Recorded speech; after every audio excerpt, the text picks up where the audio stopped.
सभी भक्तों को जय श्री राधे। मैं रोहित शास्त्री शिव शक्ति ज्ञान चैनल के माध्यम से श्रीमद् भगवद गीता के 17वें अध्याय का महात्म्य लेकर के उपस्थित हुआ हूँ। अपने इष्ट और गुरु का ध्यान करते हुए महात्म्य का श्रवण करें। ओम गुरुर्ब्रह्मा गुरुर्विष्णु गुरुदेव महेश्वरा गुरु साक्षात् परम ब्रह्म तस्मै श्री गुरुवे नमः।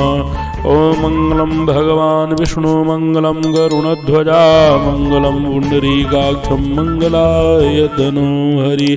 श्री महादेव जी कहते हैं, पार्वती 16वें अध्याय का महात्म्य बतलाया गया है। अब 17वें अध्याय की अनंत महिमा श्रवण करो। राजा खड्गबाहु के दुस्शासन नामक एक नौकर था। वह बड़ी खोटी बुद्धि का मनुष्य था।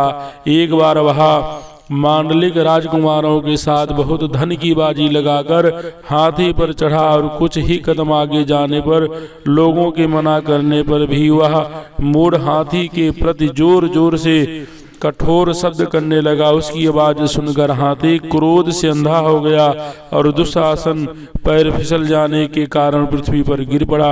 दुशासन को गिरकर कुछ उच्छ्वास लेते देख काल के समान निरंकुश हाथी ने क्रोध में भरकर उसे ऊपर फेंक दिया। ऊपर से गिरते ही उसके प्राण निकल गए। इस प्रकार कालवश मृत्यु को प्राप्त होने के बाद उसे हाथी की ही योनि मिली और सिंघल द्वीप के महाराज के यहाँ उसने अपना बहुत समय व्यतीत किया।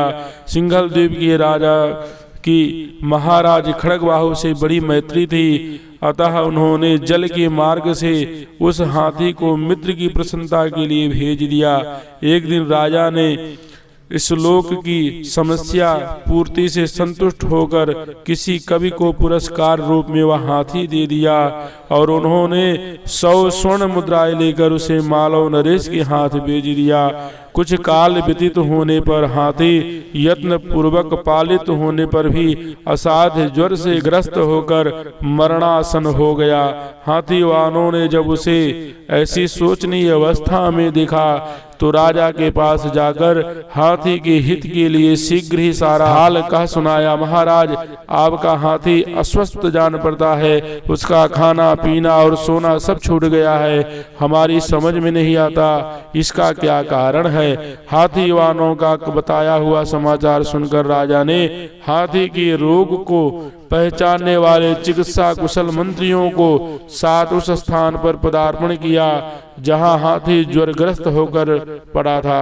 राजा को देखते ही उसने ज्वर जनित वेदना को भूलकर संसार को आश्चर्य में डालने वाली वाणी में कहा, संपूर्ण शास्त्रों के ज्ञाता, राजनीति के समुद्र, शत्रु समुदाय को परास्त करने वाले तथा भगवान विष्णु के चरणों में अनुराग रखने वाले महाराज, इन औषधों से क्या लेना है? वैद्य से भी कुछ लाभ होने वाला नहीं है। दान और जप से भी क्या सिद्धि होगा?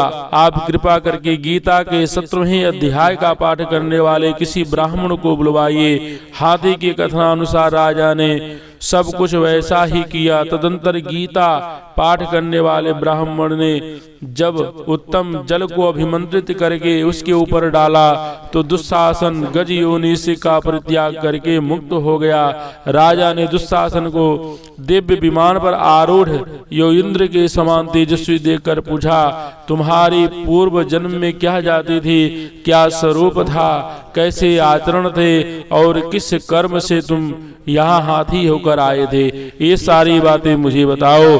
राजा के इस प्रकार पूछने पर संकट से छूटे हुए दुशासन विमान पर बैठे ही बैठे स्थिरता के साथ अपना यथावत समाचार कह सुनाया।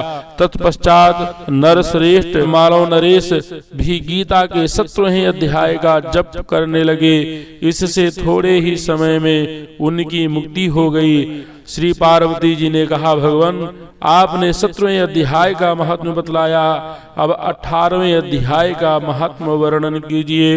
बोलो शंकर भगवान की जय, बोलो लक्ष्मी नारायण भगवान की जय, बोलो बाके बिहारी लाल की जय।